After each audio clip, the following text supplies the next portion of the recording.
তাকে ছোট্ট প্রার্থনা করি। প্রভুগো তোমার বাক্যের মাধ্যমে তুমি আমাদেরকে আশীর্বাদিত করো। যিশুর নামে তোমার কাছে প্রার্থনা করি। আমেন।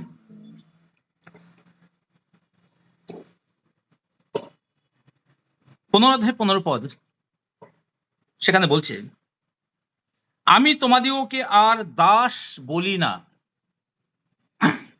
আমি তোমাদিগকে আর দাস বলি না।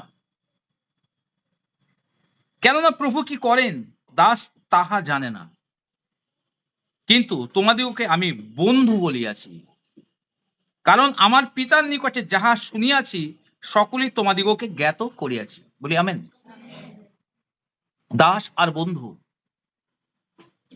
পুরাতন নিয়মে যারা প্রভুর ভক্ত ছিল সকলে প্রভুর বন্ধু হতে পারেনি। প্রভু দাস, প্রভু আদেশ দিয়েছেন, প্রভু কিছু করতে বলেছেন, তারা করে গেছে। এইটা করো, ওটা করো, এটা করো, এটা করো, এইভাবে চলো, ওইভাবে চলো, চলে গেছে। কিন্তু পুরাতন নিয়মে দুজন ব্যক্তি আছে। একজনকে বলেছেন ইনি আমার মনের মতো মানুষ।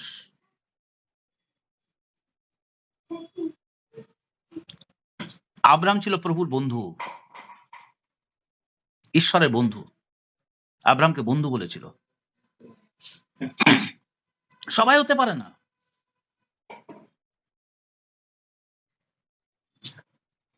আজকে প্রভু যীশু খ্রিস্ট তিনি আব্রাহামের সমতুল্য আমাদেরকে করছেন। যদিও আব্রাহাম প্রভু যীশুকে দেখার জন্য পুরাতন নিয়মে তারা অপেক্ষা করছিল, যীশুকে পায়নি। তারা পুরাতন নিয়ম, তারা বিশ্বাস করত প্রভু যীশু খ্রিস্ট অর্থাৎ মসিহা আসবে, কিন্তু তারা চোখে দেখেনি। তারা জানতো মসিহা আসবে, ক্রুশে বলিদান হবে সমগ্র মানব জাতির পাপের জন্য, কিন্তু সে বলিদান হয়নি। কিন্তু আমরা ধন্য, আব্রাহাম ঈশ্বরের বন্ধু ছিলেন, কিন্তু আজকে আমাদেরকে প্রভু বলছেন তুমি আমার বন্ধু, আমি তোমাকে দাস বলি না। আমরা যে দাস, যারা কাজ করে, দাস দাসীরা বাড়িতেও থাকে বাড়ির সমস্ত সেবা করার জন্য। আপনি আপনার গুপ্ত বিষয় তাকে বলবেন না, আপনি আপনার মনের বিষয় তাকে বলবেন না, কারণ দাসকে আমরা বলি না, দাসকে আমরা হুকুম দিই, অর্ডার করি, আর তারা সেই মতো কাজ করে। কিন্তু যে বন্ধু হয় তার কাছে মনের কথা বলি আমরা। তো প্রভু যীশু তাই বলছেন যে আমাদের সেই জায়গাতে, আমাদের সেই প্রভুর সঙ্গে আমাদের সম্পর্কটা কিরকম, সেই জায়গাটা স্মরণ করিয়ে দেওয়ার জন্য, আমাদেরকে আরো অনুভব করাবার জন্য যে তুমি নিজেকে সেই জায়গায় দেখো না, কিন্তু তুমি আমার বন্ধু, আমি তোমাকে বন্ধু বলি। কারণ বন্ধুর জন্য আমি আপন জীবন দিতে রাজি আছি। প্রভু যীশু বলেছিলেন কে শ্রেষ্ঠ বন্ধু? যে বন্ধু বন্ধুর জন্য জীবন দিতেও রাজি আছে, সে হচ্ছে সর্বশ্রেষ্ঠ বন্ধু। আর প্রভু যখন আমাদেরকে বলে তুমি আমার বন্ধু, আমি তোমাকে বন্ধু বলি, বন্ধুত্ব পাতিয়েছে প্রভু। আর প্রভু বন্ধুত্বের যে চরম পরিণতি, বন্ধুত্বের যে চরম মূল্য, বন্ধুত্বের যে চরম মূল্য, প্রভু যীশু সেটা করে দেখিয়েছেন। বলি তোমাকে আমি বন্ধু বলছি, আর তোমার জন্য আমি আমার জীবন সমর্পণ করতে এসে গেছি। শ্রেষ্ঠ বন্ধু হচ্ছে সেই যে বন্ধুর জন্য জীবন দিতে রাজি আছে, আর আমি তোমার জন্য জীবন দিতে এসেছি। তাহলে জগতের মধ্যে শ্রেষ্ঠ বন্ধু কে? প্রভু যীশু খ্রিস্ট। ধন্য সেই ব্যক্তি যে প্রভুর সঙ্গে বন্ধুত্ব করতে পারে। প্রভু অলরেডি দুহাত বাড়িয়ে রেখেছে, তিনি বলে আমি তোমার সঙ্গে বন্ধুত্ব করতে চাই। অনেক বন্ধু আছে, সে আসবে, এই চলো আজকে একটু অমুক জায়গায় যাচ্ছি, আজকে এই জায়গায় যাচ্ছি, আজকে ওই জায়গায় যাচ্ছি। কিন্তু আপনার জীবনের সব থেকে প্রিয় যে বন্ধু, সে অপেক্ষা করে বসে আছে আপনি তার কাছে যাবেন, কিন্তু আপনি তার কাছে গেলেন না, আপনি জগতের বন্ধুর কাছে ছুটে গেলেন। যে জগতের বন্ধু আজ আছে তো কাল আপনার সঙ্গে থাকবে না। যে জগতের বন্ধু অনেক সময় সুযোগের জন্য বন্ধুত্ব করে, কিন্তু যখন চরম পরিণতি আসবে সে আর নেই। আমাদের জীবনে অনেক বন্ধু থাকে। একদম ছোটবেলা থেকে স্মরণ করুন, যখন প্রাইমারি সেকশনে পড়াশোনা করতেন তখন কত বন্ধু ছিল? যখন সেই প্রাইমারি সেকশন থেকে আপনারা হাই স্কুলে গেছেন, তখন প্রাইমারি বন্ধু আর নেই। তখন নতুন বন্ধু হয়েছে। আবার তখন থেকে যখন আপনি কলেজে গেছেন, দেখবেন তারা অন্য জায়গায় চলে গেছে, কলেজে আবার নতুন বন্ধু হয়েছে। কলেজ থেকে যখন বেরিয়ে যাবেন, যখন অফিসে সার্ভিস করবেন, তখন অফিস কলিগ, সেখানে আপনার আবার নতুন বন্ধু হবে।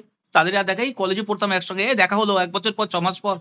কেমন আছো? ভালো আছি। কেমন চলছে? ভালো আছে। ভালো চলছে। আবার অনেক সময় প্রাইমারি বন্ধুরা থেকে যায়। অনেক সময় হাই স্কুলের বন্ধুরাও থেকে যায় জীবনের শেষ মুহূর্ত পর্যন্ত। ভালো। তার মধ্য থেকে অনেকে সঙ্গ দেয়, পাশে থাকে। খুব ভালো বিষয়। কিন্তু হয়তো জীবন আপনার জন্য দেবে না। সাহায্য করতে পারে। ভালো। কিন্তু এমন পরিস্থিতি আসতে পারে যে তার জীবন দিলে পরে আপনি বেঁচে যাবেন। কিরকম? দেখা গেল কোন ব্যক্তির কিডনি খারাপ হয়ে গেছে, তার একটা কিডনির দরকার, কোথাও পাওয়া যাচ্ছে না।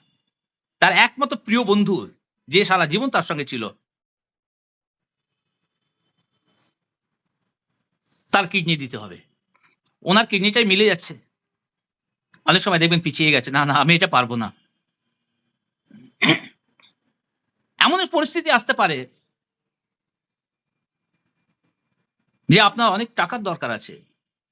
সেই টাকাটা পাওয়ার জন্য আপনার যে প্রিয় বন্ধু এতদিন ধরে ছিল, তার সর্বস্ব বিক্রয় করলে পরেই সেই টাকাটা আপনাকে দিতে পারে।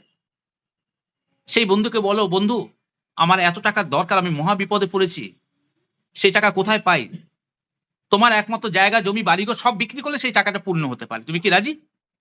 সে বলে, "অসম্ভব ব্যাপার। আমি কি নিয়ে থাকবো? আমি নিশ্চয়ই তোমাকে দেব, অসম্ভব, দিতে পারি না।" এই মুহূর্তে কিন্তু সেই বন্ধু আপনার পাশে দাঁড়াবে না। তার সমস্ত বিক্রি করে দিয়ে, সমস্ত নিঃস্ব হয়ে আপনাকে দিয়ে দেবে না। অসম্ভব। কিন্তু প্রভু যিশু তিনি বলেন, "আমার যা আছে আমি সব তোমাকে দিয়ে দিলাম। এমনকি আমার জীবনটাও আমি তোমার জন্য সমর্পণ করে দিলাম শুধু তোমাকে বাঁচাবার জন্য। তাই আমি তোমাকে বন্ধু বলছি। আমি তোমার বন্ধু।" তাই আমাদের জীবনে এমন ভাবনা থাকা দরকার, প্রভু আমি বন্ধুত্ব করব তো যিশুর সঙ্গেই বন্ধুত্ব করি। যিশুর সঙ্গে তো রাস্তায় ঘুরলে পরে আমি ফিল করতে পারব না যিশু আমার পাশে আছে। একসঙ্গে কোনো পার্টি করতে পারব না, একসঙ্গে যেতে পারব না, একসঙ্গে খাওয়া-দাওয়া করতে পারব না। ভালো, ভালো রেস্টুরেন্টে গিয়ে খেতে বসবো, আমার সামনে কে বসবে, গল্প করব, যিশুর সঙ্গে তো হবে না। সত্যি কথা এই, যদি আপনার সঙ্গে আপনি যিশুর সঙ্গে চরম বন্ধুত্ব স্থাপন করেন না, আপনি ফিল করতে পারবেন যিশু আপনার সঙ্গে রয়েছে। আপনি ফিল করতে পারবেন প্রভু যিশু আপনার সঙ্গে খাওয়া-দাওয়া করছে। কি যিশুর শিষ্যরা যখন খেতে বসেছিল, যিশু আসেনি তাদের সঙ্গে? যিশু এসে বলেনি, "আমাকেও মাছ দাও, আমিও খাবো।" তাহলে যিশু কি পারেন না? কারণ প্রভুর শিষ্যরা সেই জায়গায় পৌঁছেছিল, যিশুর সঙ্গে শিক্ষা গ্রহণ করেছিল। আজকের দিনেও একই রকমভাবে সম্ভব তাই নয়, সম্ভব। প্রভু আপনার সঙ্গে চলবে, কথা বলবে। আপনি যখন রাস্তা দিয়ে যাবেন দেখবেন প্রভু আপনার সঙ্গে কথা বলছে। সেই কথা আপনার পাশের লোক শুনতে পারবে না, কিন্তু আপনি অন্তরে পারবেন শুনতে। কারণ প্রভু আত্মাতে কথা বলে। জগতের মানুষ জগতের বিষয় সকল বোঝে, আত্মার বিষয় বোঝে না। কিন্তু আত্মিক মানুষ আত্মার রব বুঝতে পারে, আত্মার রব শুনতে পারে। জগতের মানুষরা শুনতে পাবে না। যখন আমরা আধ্যাত্মিক হয়ে উঠি, যখন আত্মায় চলি, আত্মার বিষয় সকল আমরা বুঝতে পারি তখন। জগতের দেহ দিয়ে আত্মার, জগতের কান দিয়ে আত্মার আওয়াজ শোনা যায় না। ঈশ্বরের বিষয় সকল কে বুঝতে পারে? একমাত্র আত্মা বুঝতে পারে। হোলি স্পিরিট তিনি ঈশ্বরের মনের কথা বোঝেন। কারণ তিনি তার অন্তরে থাকেন। আর সেই হোলি স্পিরিট ঈশ্বরের অন্তরের কথা আমাদের কাছে আসেন, যখন আমাদের অন্তরে তিনি কথা বলেন, তখন আমরা সেই ঈশ্বরের রব শুনতে পাই। কিসের দ্বারা? পবিত্র আত্মার মাধ্যমে। আপনি রেস্টুরেন্টে খেতে যেতে পারেন বন্ধুদের সঙ্গে, সেখানে আনন্দ করতে পারেন। খুব সবথেকে ভালো রেস্টুরেন্ট, সবথেকে ভালো সুস্বাদু খাবার সেখানে হয়। আপনি সুস্বাদু খাবার খাচ্ছেন না? প্রভু যিশু আপনাকে বলবে, "চলো আমিও তোমাকে এক জায়গায় নিয়ে যাচ্ছি, সেখানেও আমি তোমাকে খাবার দেবো। তুমি এবার বিচার করে দেখো তো কার খাবারটা টেস্টি বেশি?" হ্যাঁ, হয়েছে। কান্নানগরে বিয়ের বাড়ি, কান্নানগরে বিয়ে বাড়িতে সবথেকে উৎকৃষ্ট দ্রাক্ষারস, কারণ তিনি ধনী ব্যক্তি ছিলেন, তিনি সবাইকে খাওয়াচ্ছিলেন। কিন্তু কিন্তু সে দ্রাক্ষারস শেষ হয়ে গেছে। তখন প্রভু যিশু জগতে জল দিয়ে দ্রাক্ষারস বানিয়ে ফেললেন, বললেন যাও পরিবেশন করে গিয়ে। কিন্তু যিশুর দ্রাক্ষারস যখন সকলে পান করলো, সেই মা ঠাকুর যিনি আছেন, রান্নার যে লোক থাকেন, তিনি বলছেন এটা কোথায় পেয়েছো, এত উৎকৃষ্ট, এত টেস্টি, কে দিয়েছে? তাই প্রভুর কাছে যখন আপনি যাবেন, প্রভুর সঙ্গে যখন বসবেন, প্রভু যে খাদ্য আপনাকে দেবে না, সে খাদ্য অনেক গুণে টেস্টি বেশি হয়। জগতের জিনিসটাকে প্রভু টেস্টি বানিয়ে দিতে পারে। কেন? প্রভু চায় যেন আমরা খুশি হই। প্রভু চায় যেন আমরা আনন্দিত থাকি। কেন আনন্দিত থাকি? কারণ প্রভু আমাদের উত্তম বন্ধু। উত্তম বন্ধু কোনো সময় চাইবে না আমরা দুঃখের মধ্যে থাকি, আমরা কষ্টের মধ্যে থাকি। আমার দুঃখে তিনি দুঃখিত হন, আমার কষ্টে তিনি কষ্ট পান। আমি যখন আনন্দ করি তিনি আনন্দিত হন। তিনি হচ্ছে আমাদের সর্বশ্রেষ্ঠ বন্ধু। সকলে বলতে পারি জোরে আমেন। তো এই বন্ধুকে কি আমরা বন্ধু পাঠাবো? না জগতের বন্ধুর পিছনে আমরা বেশি ছুটবো? কোন বন্ধুকে চাই আমরা? জগতের অনেক বন্ধু আছে, হয়তো খ্রিস্টান বন্ধু আছে, হয়তো হিন্দু বন্ধু আছে। যেই থাকুক না কেন, আজ আছে তো কাল থাকবে না। বিপদের সময় আপনি তাকে পাবেন না, আনন্দের সময় পাবেন, আর আপনার যখন অনেক টাকা থাকবে তখন পাবেন। হ্যাঁ,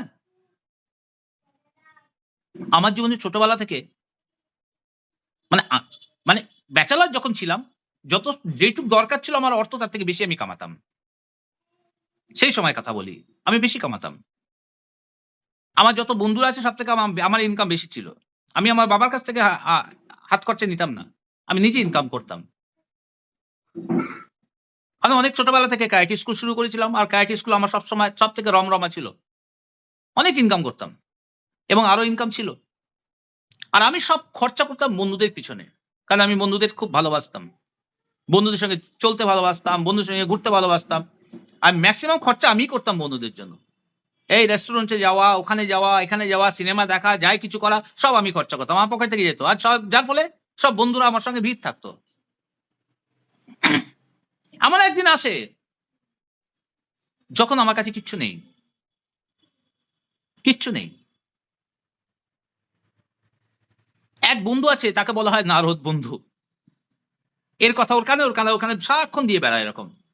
অন্যরা কি আলোচনা করছে আমার কাছে এসে বলবে, আমি যদি কিছু বলি সঙ্গে, সঙ্গে অন্যর কাছে গিয়ে বলবে। ও ছুটে এসেছে। এসে বলছে, "এই সুভাষ, সুভাষ, সুভাষ শোন, শোন, শোন। আরে বলছিল তোর কথা নিয়ে আলোচনা হচ্ছিল। ভাই সুভাষের কাছে কেউ যাবি না। ও এখন বিকালই হয়ে গেছে।" আমি মনে, মনে হাসলাম। আমি ভিখারি হইনি। আমি জানি আমি কোথায় দাঁড়িয়ে আছি, আর আমি জানি আমি কোথায় যাচ্ছি। আর আমি জানি আমার কি হতে চলেছে। তো যখন টাকা থাকে, যখন সময় ভালো থাকে তখন বন্ধুরা এসে জোটে। যদি কিছু না থাকে তখন বন্ধুদের আর পাওয়া যাবে না। এই হচ্ছে জগতের বন্ধু। একটু যদি আমাদের মাইন্ডটাকে চেঞ্জ করি, একটু মনোভাবটাকে চেঞ্জ করি না? আমরা সহজে, হ্যাঁ, তার মানে এই নয় যে জগতের বন্ধুর সঙ্গে বন্ধুত্ব করব না। অবশ্যই করব। কিন্তু আমার শ্রেষ্ঠ বন্ধু একজনই থাকবে। সে হচ্ছে প্রভু যীশু খ্রিস্ট। আমেন? শ্রেষ্ঠ বন্ধু একজনই থাকবে। সে হচ্ছে প্রভু যীশু খ্রিস্ট। তাকে বন্ধুত্ব করার পদ্ধতি আছে। সেই পদ্ধতি হচ্ছে তাকে ভালোবাসা, তার আজ্ঞা সকল পালন করা। এগিয়ে চলুন, দেখবেন প্রভু আপনার সঙ্গে বন্ধুত্ব করবে। আমেন? আমি তোমাদিগকে আর দাস বলি না, কেননা প্রভু কি করেন তাহা দাস জানে না, কিন্তু তোমাদিগকে আমি বন্ধু বলিয়াছি, কারণ আমার পিতার নিকটে যাহা শুনিয়াছি সকলেই তোমাদিগকে জ্ঞাত করিয়াছি।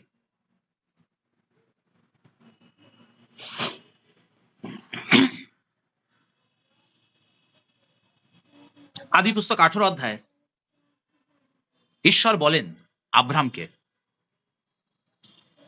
তাতে ঈশ্বর কহিলেন, আমি যাহা করব তাহা কি আমি আব্রাহামের থেকে লুকাবো? আমি যা কিছু করতে যাই তা কি আব্রাহামের কাছ থেকে গুপ্ত রাখবো? না, আমি আব্রাহামকে কিছু গুপ্ত রাখবো না। কারণ আব্রাহাম আমার মনের মতো লোক। আব্রাহাম আমার বন্ধু। তাই এমন একটা ঘটনা ঘটতে যাচ্ছে, যখন সদম গমোরা ধ্বংস হতে যাচ্ছে,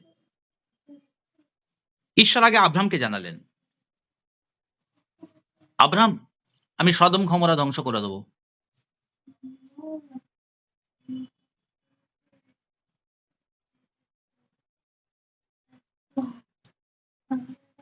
ঈশ্বর ধ্বংস নিয়ে আসছে আব্রাহামকে না জানিয়ে না। ঈশ্বর আব্রাহামকে জানাচ্ছে, আমি ওই শহর ধ্বংস করে দেবো। তখন আব্রাহাম প্রার্থনা করছিল, প্রভু তুমি ধ্বংস করবে কেন? যদি ওখানে এতজন ধার্মিক লোক থাকে তুমি ধ্বংস করবে? বলছে না। যদি এতজন থাকে না। এবার করতে করতে করতে দেখা গেল যেটা থাকা দরকার সেটা নেই। প্রার্থনাশীল ব্যক্তিরা নেই ওখানে। ঈশ্বরকে খোঁজ করবে এমন ব্যক্তি নেই।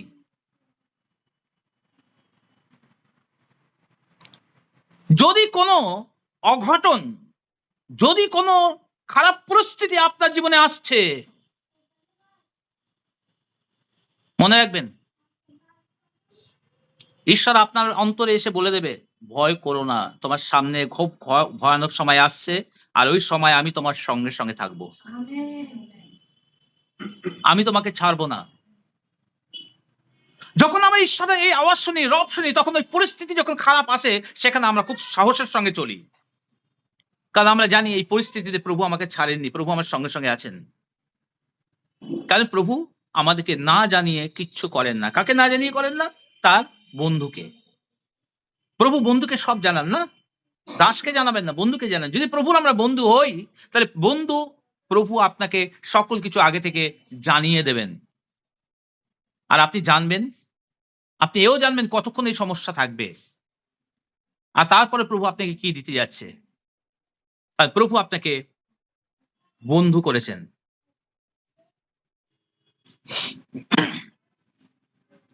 মতি তার 13 অধ্যায় বলে, তিনি উত্তর করিয়া কহিলেন, স্বর্গরাজ্যের নিগুড় তত্ত্ব সকল তোমাদিগকে জানিতে দেওয়া হইয়াছে, কিন্তু তাহাদের হয় নাই।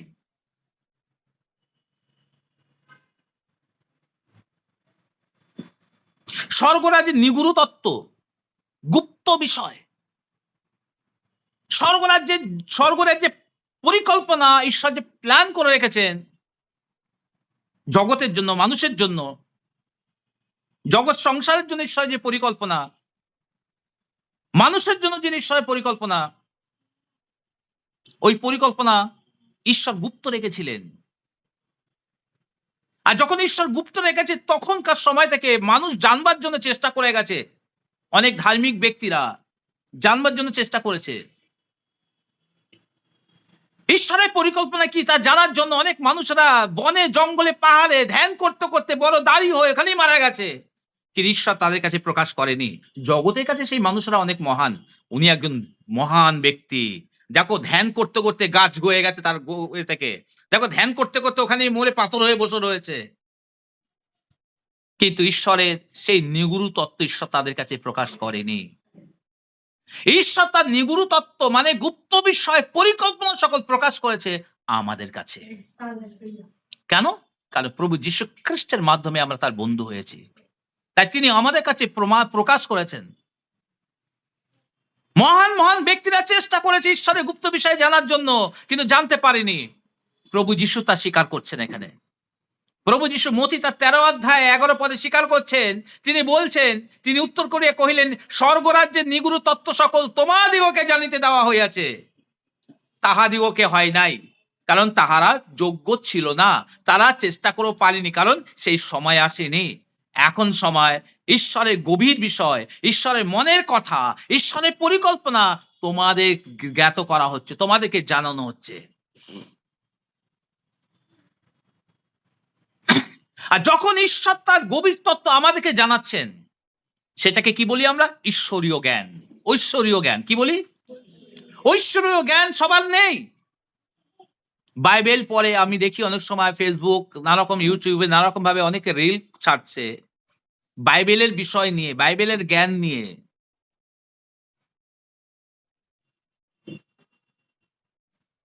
মূর্খের মতো বাইবেলকে ব্যাখ্যা করছে।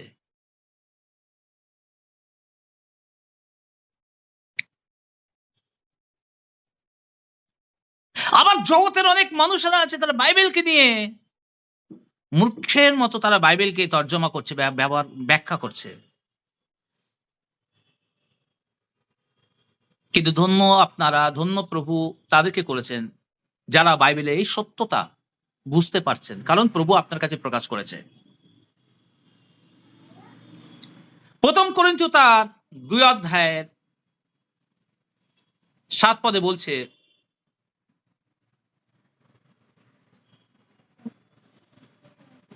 6 পদে বলি, তথাপি আমরা সিদ্ধদের মধ্যে জ্ঞানের কথা কহিতেছি, আমরা সিদ্ধদের মধ্যে জ্ঞানের কথা কহিতেছি, কিন্তু সেই জ্ঞান এই যুগের নয় এবং এই যুগের শাসনকর্তাদেরও নয়, ইহা তো অকিঞ্চন হইয়া পড়িয়াছে।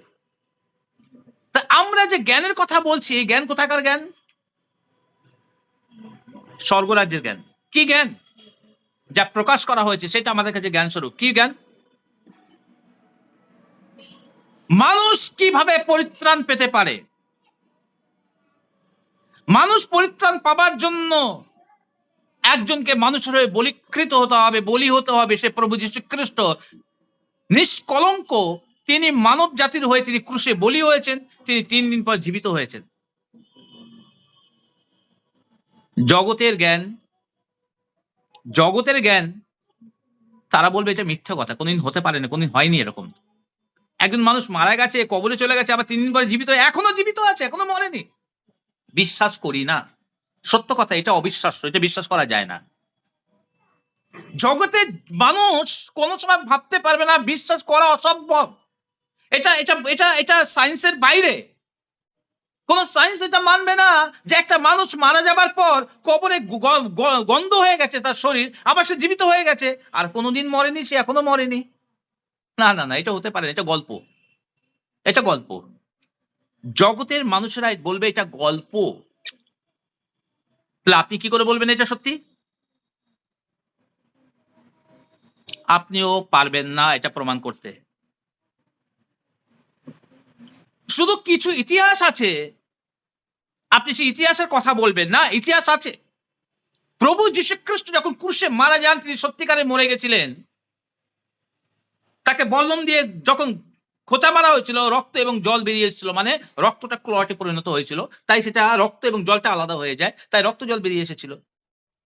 যিশু যখন ক্রুশে মারা যায়, তিনি সত্যিই মারা গেছিলেন। তারপর তাকে কবর দেওয়া হয়। কবরে দেওয়ার পর রোমান সৈনিকরা খুব কঠোর ভাবে কবরটাকে পাহারা দিচ্ছিল এবং কবরটাকে সিল করে রাখা হয়েছিল যে এইটাই যিশুর কবর।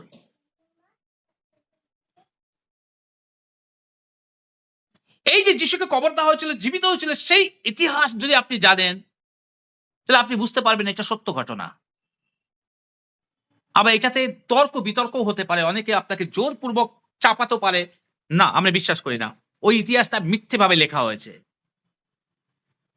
ইতিহাসটা মিথ্যাভাবে লেখা হয়েছে, ওইটা হতে পারে না। এখানে যিশুর কিছু লোকেরা ভুলভাবে মিথ্যাভাবে এটা লিখে প্রকাশ করেছে মানুষকে বিভ্রান্ত করার জন্য, এরকম বলতে পারে। কিন্তু আপনি কি করে মানবেন না এটাই সত্য? আপনি কিভাবে মানবেন যে এটাই সত্য? কিভাবে মানবেন? এব্রিয় পুস্তক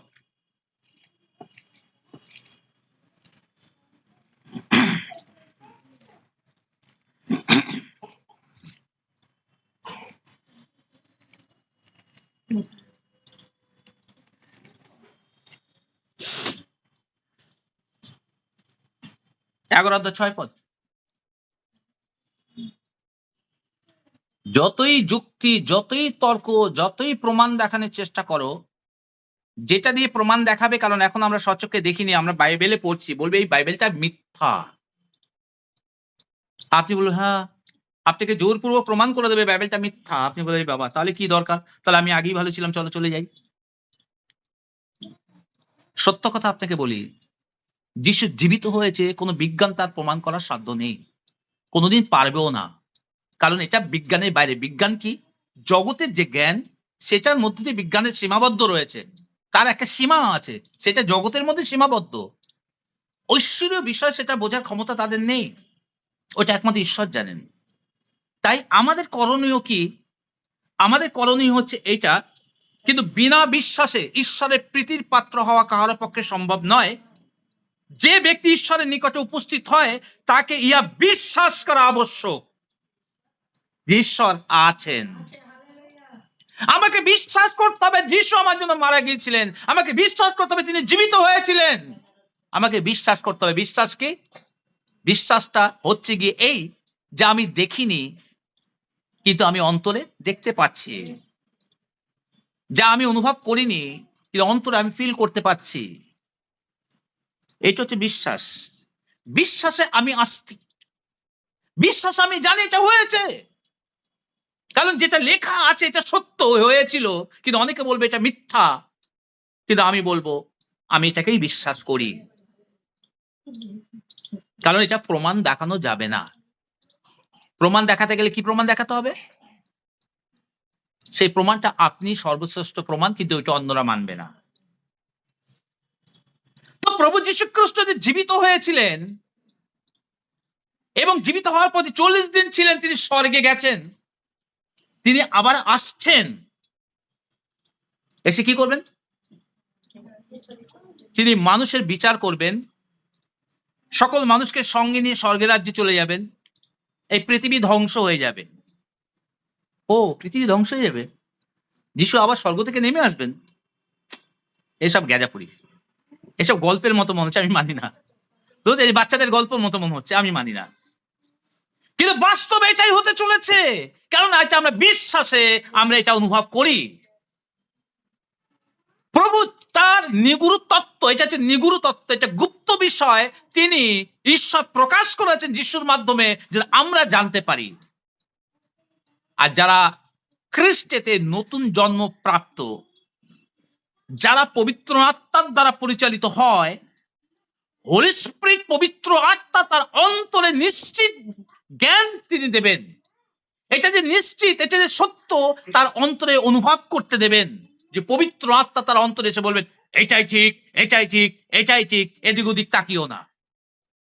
এটাই ঈশ্বরের পরিকল্পনা, এটাই ঈশ্বরের নিগুড় তত্ত্ব, যে ভবিষ্যতে কি হতে চলেছে সেটা জগতের লোকদের কাছে প্রকাশ হয়নি, কিন্তু তুমি জানো। এটা ঈশ্বরীয় জ্ঞান, যে জগৎ জানে না কিন্তু আমরা জানি। ঈশ্বর কার কাছে প্রকাশ করেছে? তার বন্ধুদের কাছে।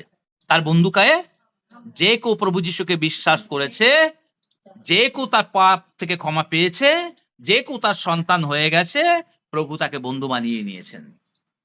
শুধু আমরা বন্ধু না, আমরা ঈশ্বরের সন্তানও বটে, কিন্তু প্রভু বলেন তুমি আমার বন্ধু। শুধু প্রভুর কাছে আমরা বন্ধু নয়, প্রভুর কাছে আমরা ভাইও স্বরূপ। আমেন। তোমাদেরকে আমি ভ্রাতা বলিতে লজ্জিত নই, বলি আমেন।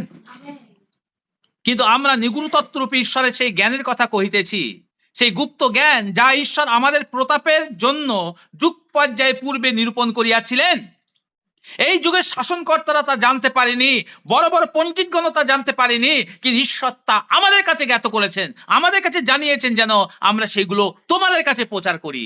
কি প্রচার করছি আমরা? আমরা জগতের কথা নয়, আমরা ঈশ্বরের জ্ঞানের কথা প্রচার করছি। কে বলছে এই কথা? সাধু পৌল বলছে। সাধু পৌল বহুত শিক্ষিত মানুষ ছিলেন, তিনি এডুকেটেড পার্সন ছিলেন, অনেক শিক্ষিত তিনি, কিন্তু তার সমস্ত শিক্ষা নিয়ে তিনি এগোচ্ছিলেন। তিনি একজন ধর্মকর্ম করতেন বটে, ধর্মকর্মের দিক থেকেও সে অনেক পাওয়ারফুল ছিলেন, কিন্তু তার ধর্মকর্ম, তার ধার্মিক জীবন, তার শিক্ষা, সমস্ত কিছুকে সাধু পৌল বলছে ওগুলো আমি নোংরার মতো সব ঝেড়ে ফেলে দিলাম আমার জীবন থেকে, কারণ ওগুলো আমার জীবনে কার্যকারী নয়। যখন যিশুকে আমি জানতে পারলাম, আমেন, যিশুকে যখন আমি জানতে পারলাম, তিনি আমার জ্ঞান, আমার কাছে আর ওই জ্ঞানের কোনো মূল্য নেই। ওই জ্ঞান আমি মলবৎ ত্যাগ করিলাম, নোংরার মতো ওই জ্ঞানকে আমি ফেলে দিলাম। এখন ঈশ্বর প্রভু যিশু তার নিগুড় তত্ত্ব আমাকে জ্ঞাত করছেন, আমাকে জানাচ্ছেন। কারণ কাকে জানায়? বন্ধুকে জানায়, বলে আমেন। কিভাবে ঈশ্বর আমাদের কাছে জানান? 1 করিন্থীয় তার 2:9 কি জানান? কি প্রভু আমাদেরকে জানাবেন? কি প্রভু না জানিয়ে করেন না? কি তার বন্ধুদের কাছে জানান? প্রভু বলছে চক্ষু যাহা দেখে নাই, কান যাহা শোনেনি, এবং মানুষের হৃদয়ের মধ্যে যা কোনো সময় ভাবনাতেও আসেনি, যা ঈশ্বর যাহারা তাহাকে প্রেম করে তাহাদের জন্য প্রস্তুত করিয়া রাখিয়াছেন। আমেন। কান যা শোনেনি কোনোদিন, চক্ষু যা কোনোদিন দেখেনি, মানুষের হৃদয়েতে কল্পনাতেও কোনোদিন আসেনি, যা ঈশ্বর যাদেরকে প্রেম করে তাদের জন্য ঈশ্বর প্রস্তুত করে রেখেছেন। বলছে না, তুমি যা চোখে দেখোনি, তুমি যা ভাবুনি, ঈশ্বর তোমাকে এমন আশীর্বাদ করতে যাচ্ছে। আমরা ভাবতে পারবো না ঈশ্বর কেমন আশীর্বাদ করতে যাচ্ছে। আমরা ঈশ্বরের আশীর্বাদকে বিবেচনা করি কিভাবে? জগতের ধন, জগতের উন্নতির দ্বারা ঈশ্বরের আশীর্বাদকে বিবেচনা করি। এটা জগতের লোকরা করে। জগতের মানুষেরা দেখে, ও বাবা ওর অনেক বড় বাড়ি হয়ে গেছে, ওর কত গাড়ি হয়ে গেছে, দেখো কত আশীর্বাদ পেয়েছে। না, এটা আশীর্বাদের কারণে। আপনি জগতের বাড়ি তো আপনার ভালো চাকরি, আপনার ঈশ্বর দ্বারা ভালো চাকরি পেয়ে গেলাম মানে অনেক আশীর্বাদ না। পিতরের পকেটে কোনো টাকা ছিল না, তিনি একসময় বিজনেসম্যান ছিলেন, মৎস্যজীবী ছিলেন। পিতর যখন যিশুকে জেনেছে ভিখারিকে দেওয়ার মতো তার পকেটে টাকা নেই, তাহলে এটা কি বলবেন? অভিশাপ। তা আপনার পকেটে যখন টাকা থাকে না, লোকেরা বলবে দেখেছো যিশুকে জেনে তুমি কেমন হয়ে গেছো, ভিখারি বেনে গেছো, মানে অভিশাপ চলে এসছে। সত্যি কি তাই? কোনোদিন এরকম মনের মধ্যে আনবেন না। যিশুই হচ্ছে আমাদের ধন। আমেন। জগতে ধন কি পেলাম কি পেলাম না তার উপরে বিচার করব না যে আমি কতটা আশীর্বাদ পেলাম। আমি কতটা আশীর্বাদ পেলাম বিচার করব জগতের মায়া, জগতের ধনে আমার কাছ থেকে কতটা গুরুত্ব কমে গেছে যিশুর থেকেও, ওইটার দ্বারা বিচার করব। যিশু আমার কাছে সর্বশ্রেষ্ঠ, যিশু আমার পরম বন্ধু। আমেন। আমার সঙ্গে প্রভুর সম্পর্ক আছে, প্রভু আমার সঙ্গে চলে, প্রভু আমার সঙ্গে কথা বলে। সকালবেলা যখন ঘুম থেকে উঠে প্রভুকে গুড মর্নিং বলি, তো প্রভু আমার সঙ্গে গুড মর্নিং বলে। আমেন। রাতের বেলা যখন শুই আমরা প্রার্থনা করি, তখন প্রভু বলে নিশ্চিন্তে ঘুমাও, আমি তোমার পাহারা দিচ্ছি। আমেন। আমি তোমার সঙ্গে আছি। প্রভুর সঙ্গে সম্পর্ক আছে কি নেই? যদি প্রভুর সঙ্গে সম্পর্ক থাকে, এটা আপনার জীবনের সব থেকে আশীর্বাদিত বিষয়। যদি প্রভুর সঙ্গে সম্পর্ক না থাকে, কিন্তু জগতের ধন আপনার অনেক আছে, জগতের সঙ্গে আপনার সম্পর্ক ভালো, ওটা আশীর্বাদ নয়। তাই টাকা নেই তার জন্য দুঃখিত হবেন না, প্রভু আছে তাতে আনন্দ করি। কাল প্রভু আছে মানে আমি আশীর্বাদের মধ্যে আছি। যিনি যোগানদাতা তিনি আমাকে ছাড়েননি। আমার নিজের ভান্ডারে টাকা নেই, আমার অর্থ, আমার ব্যাংক ব্যালেন্স নেই, জিরো হচ্ছে, মাইনাসে যাচ্ছে, কিন্তু যিনি মঙ্গল ভান্ডারের মালিক তার সঙ্গে আমার বন্ধুত্ব আছে। যে বলেছে তোমার জন্য আমি জীবনও দিতে পারি, তাহলে এটা তো আমার প্রয়োজন তো সামান্য বিষয়, তাই না? যে আমার জন্য অলরেডি জীবন দিয়ে দিয়েছেন, তাহলে আমার প্রয়োজনটা তো সামান্য বিষয়। নিজের জীবন আমার জন্য দিয়ে দিয়েছেন। তিনি বলেন আমি তোমার পরম বন্ধু, আমি তোমাকে কোনো সময় ছাড়বো না। প্রভুকে বলি প্রভু তোমায় ধন্যবাদ দেই যে তুমি আমাকে ছাড়বে না।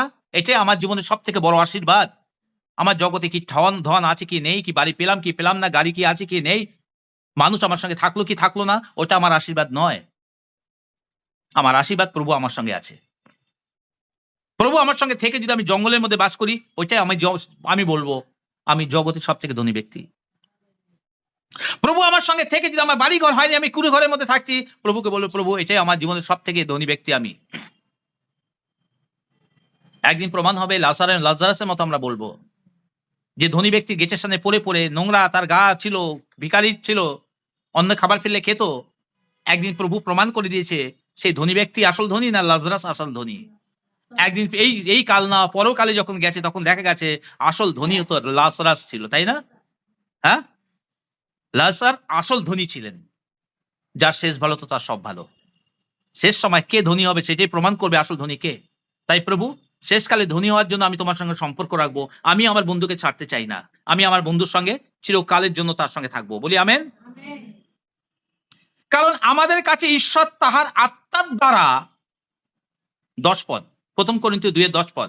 কারণ আমাদের কাছে ঈশ্বর তাহার আত্মার দ্বারা তাহা প্রকাশ করিয়াছেন, কেননা আত্মা সকলে অনুসন্ধান করেন, ঈশ্বরের গভীর বিষয় সকল অনুসন্ধান করেন। মানুষের অন্তরের কথা কে জানে? একমাত্র মানুষ জানে। কিন্তু ঈশ্বরের মনের কথা একমাত্র আত্মা জানে।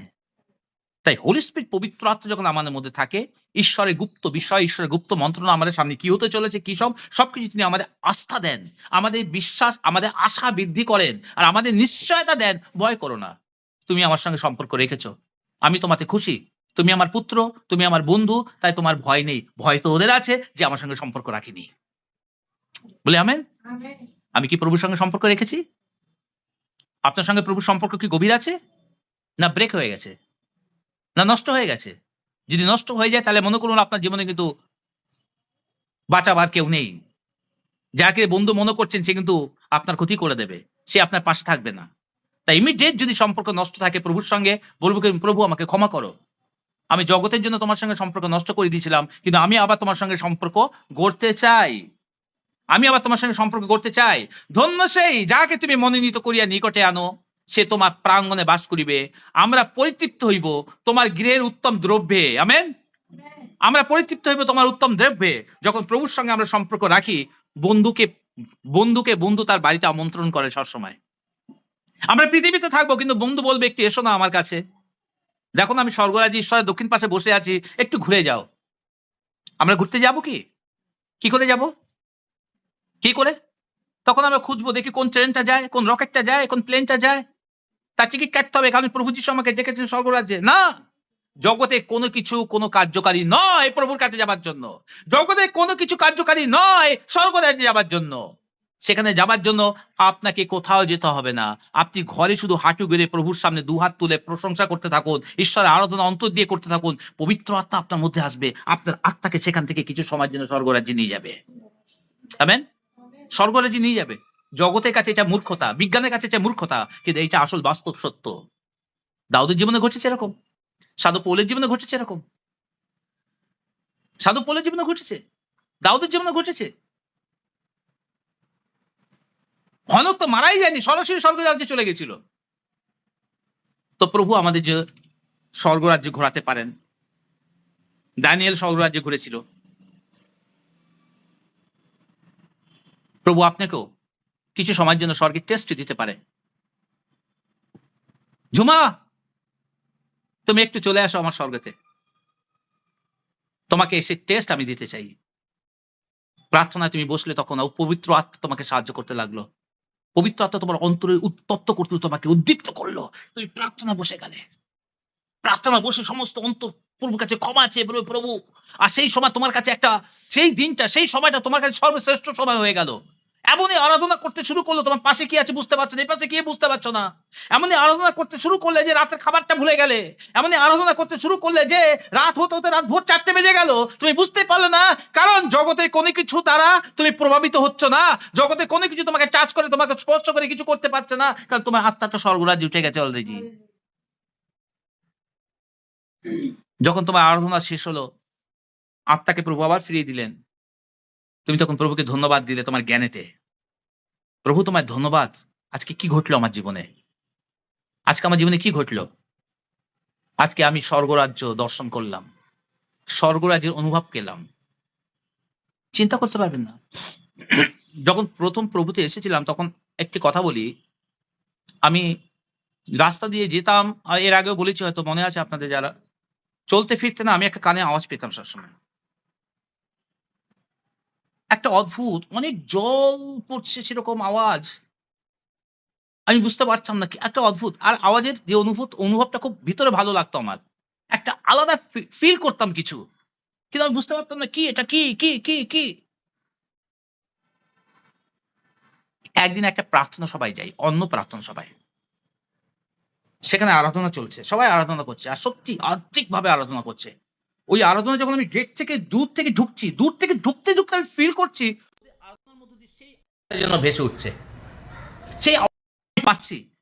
তখন আমাকে প্রভু বললেন, স্বর্গে যে তুমি যে ভিতরে যে আওয়াজটা পাচ্ছ, এটা অ্যাকচুয়াল হচ্ছে আরাধনার আওয়াজ। স্বর্গে যে আরাধনা হচ্ছে তার আওয়াজ, স্বর্গে যে আরাধনা হচ্ছে তার আওয়াজ প্রভু আমাদের কানে দিয়েছেন। আমেন। দানিয়েল বলে একটি ছেলে, সে মারা গেছিল, সেকে স্বর্গরাজ্যে নিয়ে যাওয়া হয়েছে। বলছি আমি স্বর্গরাজ্যে যখন গেলাম, ওখানে গিয়ে আমি আমি আমি আমি পৃথিবীর সবকিছু ভুলে গেছি, কিচ্ছু মনে নেই আমার। কিন্তু আমি দেখছি সাদা পোশাক পরা সমস্ত কোটি কোটি মানুষ দাঁড়িয়ে আরাধনা করছে, আর আমাকে ওখানে টানছে, খিচে নিচ্ছে আমাকে। আর ওদের আওয়াজ এত অপূর্ব, এত অপূর্ব, পৃথিবীতে কোনো আওয়াজ আমি এরকম শুনিনি, কোনো মিউজিক এরকম শুনিনি। এত অপূর্ব মিউজিক, এত অপূর্ব গানের আওয়াজ, সবাই একসঙ্গে যে একটা গান করছে ঈশ্বর আরাধনা, আমি বর্ণনা করতে পারবো না, কোনো ভাষা নেই। ঈশ্বরের আরাধনা, স্বর্গরাজ্যে যে আরাধনা হয়, সে আরাধনা বোঝাবার কোনো ভাষা নেই আমার কাছে। বলে আমেন। আপনাকে প্রভু দর্শন করতে পারেন, কারণ প্রভু তার বন্ধুকে এইভাবে পরিতৃপ্তি দেন, প্রভু তার বন্ধুকে এইভাবে আনন্দিত করেন, তার প্রাঙ্গণে ডাকেন, তার জায়গায় ডাকেন, প্রভু ঘোরান, উত্তম উত্তম জায়গায় নিয়ে যান। কারণ প্রভু চান যেন আমরা খুশি হই। প্রভু আমাদেরকে বোঝাতে চান জগতের জিনিস আর আমার মধ্যে কত তফাৎ আছে অনুভব করাতে চান। আর যখন আমরা একবার অনুভব করতে পারি যে জগতের জিনিস হচ্ছে ভেজাল, নকল, আসল হচ্ছে প্রভুর সমস্ত কিছু, জগতের টেস্ট আর প্রভুর দেওয়া টেস্ট অনেক তফাৎ আছে, তখন আমরা জগতের সকল কিছু পিছন দিকে ফেলে আমরা সামনের দিকে এগিয়ে যাই। সাধু সুন্দর সিং তার ভাগ্নি, সাধু সুন্দর সিং না আছে, পড়েছি সাধু সুন্দর সিং এর বই, দেখবেন আছে তার ভাগ্নি না, জগতের ধন, জগতের বাড়ি গাড়ি সব ছেড়ে দিয়ে চলে গেল। খাবার নেই, কিছু নেই, কিন্তু সে অন্তরে খুশি, কারণ বলছে আমি প্রভুর ধন পেয়েছি। আমেন। মনে রাখি, বন্ধু হচ্ছে প্রভু, আসল বন্ধু। আমি মুখে বললেই আপনি বুঝতে পারবেন না, যখন আপনি চেষ্টা করেন প্রভু আমি চাই, সেই অনুভূতি যখন আপনি পাবেন তখন আপনি বলবেন প্রভু তোমায় ধন্যবাদ দিই, সত্যি তোমার মতো বন্ধু আর কেউ নেই। বন্ধু কি আর আছে? যিশুর মতো কেহ নাই, কেহ নাই। আমেন। প্রভু আপনাদেরকে ভালোবাসেন আর পরম বন্ধু বানাতে চান, যেন আমরা জগতের সকল কিছু থেকে প্রভুর সঙ্গে আসি, আরো মন প্রাণ দিই। বিজ্ঞান প্রমাণ করাতে পারবে না, এটা আমরা বিশ্বাসে গ্রহণ করি, আর এটাই সত্য, কারণ আমরাই নিজে নিজের প্রমাণ। আমেন। আসুন আমরা সকল চোখ বন্ধ করি।